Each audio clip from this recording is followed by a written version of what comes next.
আমি আর ব্যথা পেতে চাই না।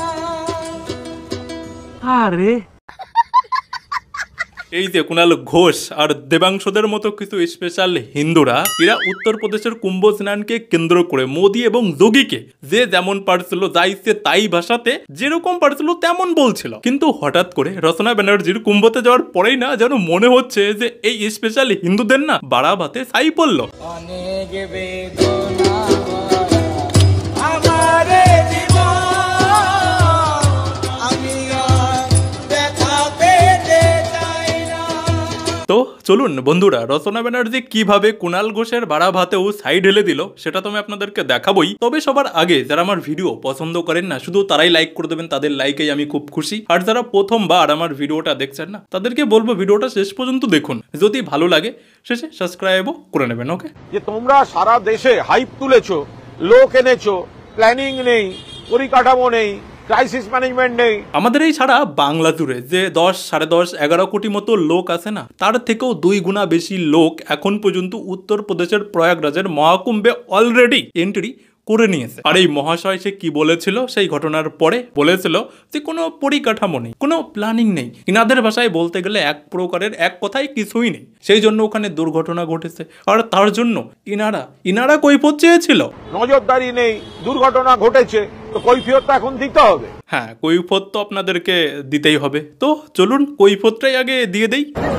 সঙ্গমে গঙ্গা যমুনা সরস্বতীর সঙ্গম, এখানে এই সঙ্গমে আজকে আমি উঠি মারলাম, বাবার জন্য তর্পণ করলাম, সবকিছু করলাম এবং অত্যন্ত খুশি মনে আমি কিন্তু আমার কলকাতায় ফেরত যাবো আপনাদের সকলের কাছে। তো কুণাল বাবু, আপনারা বলেছিলেন না যে ওখানে কোনো কিছুই নেই, কিচ্ছু নেই, ওখানে কিচ্ছু নেই। তো আপনাদেরই এমপি সে ওখানে গিয়ে বলছে যে তার এতটাই ভালো লেগেছে যে তাকে বলতে বাধ্য হতে হচ্ছে যে সে অত্যন্ত খুশি মনে ওখান থেকে ফিরে আসছে, অত্যন্ত খুশি মনে আমি কিন্তু আমার কলকাতায় ফেরত যাবো আপনাদের সকলের কাছে। তো কুণাল বাবু, আপনি কৈফিয়ত চেয়েছিলেন না? কৈফিয়ত তো আপনাকে দিয়ে দেওয়া হলো। তো বলুন এবার কি বলবেন? কুম্ভে চূড়ান্ত অব্যবস্থা, পরিকল্পনার অভাব, পরিকাঠামোর অভাব, নজরদারির অভাব, ফলে পরপর দুর্ঘটনা ঘটেছে, যার জন্য যোগী সরকার দায়ী। এই সমস্ত কথাগুলো আপনার মুখ দিয়ে এখনো বের হচ্ছে, কোন মুখ দিয়ে বের হচ্ছে আসলে ঠিক বুঝে উঠতে পারছে না। তাছাড়াও আপনাদের এমপি সশরীরে গিয়ে ওখান থেকে ঘুরে নিজে চোখে দেখে বলছে, আর আপনারা ওখানে না গিয়েই এই সমস্ত কথা বলছেন। আরে রচনা ব্যানার্জি যেটা বলেছে সেটার উপরে কথা বলুন না। কে কোথায় কি বিচ্ছিন্ন কোনো মন্তব্য করেছে না জেনে কোনো মন্তব্য করবো না। কি বললেন? কে কোথায় কি বিচ্ছিন্ন কোনো মন্তব্য করেছে না জেনে কোনো মন্তব্য করবো না। কুণাল বাবু, আপনি তো প্রমাণ করে দিলেন যে যেমন ঝাড় সেই ঝাড়ে তেমনই বাস হয়। যেমন দেখুন না, আপনাদেরই এক মন্ত্রী মুসলিম মন্ত্রী, সে বলেছিল, মুসলিম জনগণকে বলেছিল যে যত বেশি পারা যায় অন্য ধর্মের লোকেদেরকে কনভার্ট করিয়ে মুসলমান বানিয়ে নিতে হবে।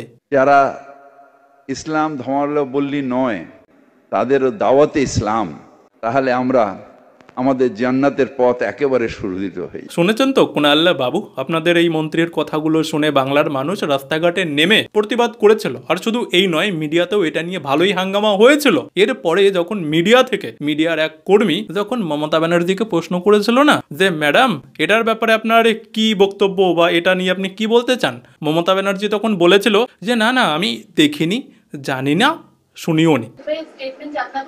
আমি একটা কথা বলি, শুনুন কে কি বলেছে না বলেছে, রোজ আমি কারো তাতে কি যায় আসে, ওর নিজের ওপিনিয়ন বলেছে। আপনি কি সমর্থন করেন? আমি এসব দেখিনি, শুনিনি।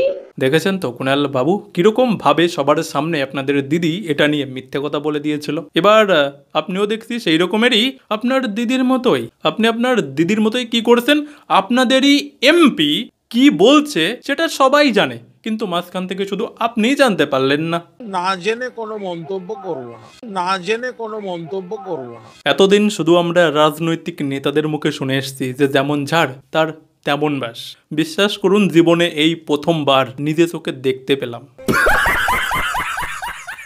দেখুন, কুণাল ঘোষের মতো খেলোয়াড় আর দেবাংশুর মতো চাটুকাররা নিজেদেরকে মনে করে যে আমরা যাই বলি না কেন, মানুষকে যেভাবেই মিথ্যে কথা বলি না কেন, কথার মারপ্যাচ ঘুরিয়ে পেঁচিয়ে, হয়তো জনগণ সেটা বুঝতে পারবে না। যেমন দেখুন না, এই কুণাল ঘোষ যদি কিছু নাই শুনে থাকে, রচনা ব্যানার্জির কথাগুলো নাই জেনে থাকে, না দেখে থাকে, তাহলে এই কুণাল ঘোষ কি করে বুঝতে পারলো যে রচনা ব্যানার্জি বিচ্ছিন্ন কথা বলেছে? কে কোথায় কি বিচ্ছিন্ন কোনো মন্তব্য করেছে না জেনে কোনো মন্তব্য করুন, কে কোথায় কি বিচ্ছিন্ন কোনো মন্তব্য করেছে। কুণাল ঘোষের এই রকমের উল্টোপাল্টা ভুংসাং কথাবার্তা মানুষ বুঝে ফেলে, সেই জন্যই হয়তো কুণাল ঘোষের পোস্টে না সারা দিন ধরে আশীর্বাদ পড়তেই থাকে। যেমন না দেখুন না, গত 2 দিন আগে কুণাল ঘোষ তার ফেসবুক পেজে একটা পোস্ট করেছে। পোস্টটা কি? সে যে গেঞ্জি পরে আছে না, এইটা দেখুন, লেখা রয়েছে গেঞ্জিতে, কিচ্ছু চাইনি আমি আজীবন বিরিয়ানি ছাড়া।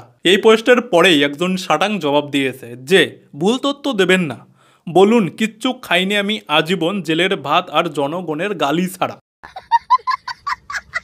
এরপরে আবার একজন লিখেছে যে অপরাধ নেবেন না কুণালদা, টি শার্টে লেখাটা দরকার ছিল, কিচ্ছু চাইনি আমি দিদির পায়ের তলা চাটা ছাড়া।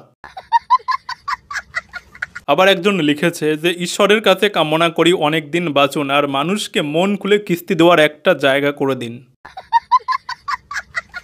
আবার একজন লিখেছে যে কিস্তি খেয়েই তো সারাদিন পেট ভরে যায়, বিরিয়ানি কখন খাও চাচা?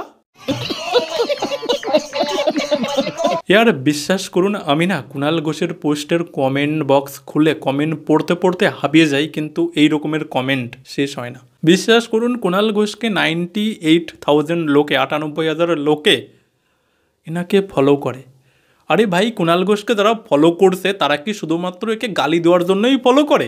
দেখুন, এনার কমেন্ট বক্স খুললে না, মানে 100 কমেন্ট থাকলে না, তার মধ্যে 2টা 4টা 5টা বড় তো 10টা কুণাল ঘোষের পক্ষে থাকে আর 90টা এনাকে এই রকমের মিষ্টিমুখ করায়। এবার আমি আপনাদেরকে দেখাই যে কুণাল ঘোষ আর দেবাংশুদের মতো হিন্দুরা অ্যাকচুয়ালি এরা স্পেশাল হিন্দু কি করে হলো বা কিভাবে এরা নিজেদেরকে স্পেশাল হিন্দু মনে করে। জাস্ট এই ভিডিওটা দেখুন, সব ক্লিয়ার হয়ে যাবে। যেমন ধরুন, এটা তো স্বাভাবিক, সীতাকে হরণ করার সময় যখন রাবণ এসেছিল, রাবণ কি রাবণের বেশে এসেছিল? আসেনি তো, সাধুর বেশ ধরে এসেছিল। তো স্বাভাবিকভাবে আমি আপনাকে বলছি ভণ্ডামি কাকে বলে। এই যে হিন্দুদের জন্য আজকে যে কটা বিরোধী এখানে আওয়াজ তুলছে, আমি আপনাকে জিজ্ঞাসা করছি, এখানে আমরা যারা বসে আছি আমরা প্রত্যেকে হিন্দু, এই 7 জন, আমাদের মধ্যে কাকে গলায় গেরুয়া কাপড় ঝুলিয়ে এখানে প্রমাণ করতে হচ্ছে আমি হিন্দু? কাকে? একমাত্র একজনকে আপনি পাবেন, দেখুন, আমি কার কথা বলছি না। তো এটা প্রমাণ করে বিজেপি হচ্ছে এই ক্যাটাগরির হিন্দু। তাহলে তোরা কোন ক্যাটাগরির হিন্দু একটু ক্লিয়ার কর তো, সবাইকে একটুখানি ক্লিয়ার কর, তোরা কোন ক্যাটাগরির হিন্দু? গলায় গেরুয়া ঝুলিয়ে রাখে তার জন্য তারা ভণ্ড ক্যাটাগরির হিন্দু? আরে শোন, তোদের ক্ষমতা আছে ওই গেরুয়া গলায় ঝুলিয়ে একটা ডিবেট করার, পরের দিন তুই দল থেকে সাসপেন্ড হয়ে যাবি। 2-4টে ডিবেট একটুখানি গেরুয়া ঝুলিয়ে বস, ওটা করার জন্য ক্ষমতা থাকতে হয়। দেখুন, আমরা ভোটের সময় কিন্তু বাংলায় আমরা নিজে চোখে এবার দেখতে পেয়েছি যে প্রকৃত ভণ্ড আসলে কারা। এই দেবাংশু, এই কুণাল ঘোষ, এরা কি করেছিল? মাথায় টুপি পরে ময়দানে নেমে পড়েছিল। এটা প্রমাণ করে বিজেপি হচ্ছে এই ক্যাটাগরির হিন্দু। আর তোরা কি করিস? তোরা হচ্ছে যেখানে যাস সেখানে সেই রূপ ধারণ করিস, তোরা হচ্ছে প্রকৃত ভণ্ড। তো আজকের মতো ভিডিওটা এখানেই শেষ করলাম। যাদের ভালো লেগেছে লাইক যদি করার ইচ্ছা হয় করে দেবেন প্লিজ। আর যারা প্রথম দেখছেন তাদেরকে আমি প্রথমেই বলেছিলাম যে ভিডিও শেষ পর্যন্ত দেখুন, ভালো লাগলে তবেই সাবস্ক্রাইব করবেন। তো এবার যদি আপনাদের ভালো লাগে সাবস্ক্রাইব করে নিন। আর গত ভিডিওটা যারা দেখেননি, এটা এর থেকেও বেশি ইন্টারেস্টিং ভিডিও হতে পারে আপনাদের জন্য, একবার গিয়ে দেখতে পারেন। তো সবাই ভালো থাকবেন, বাই।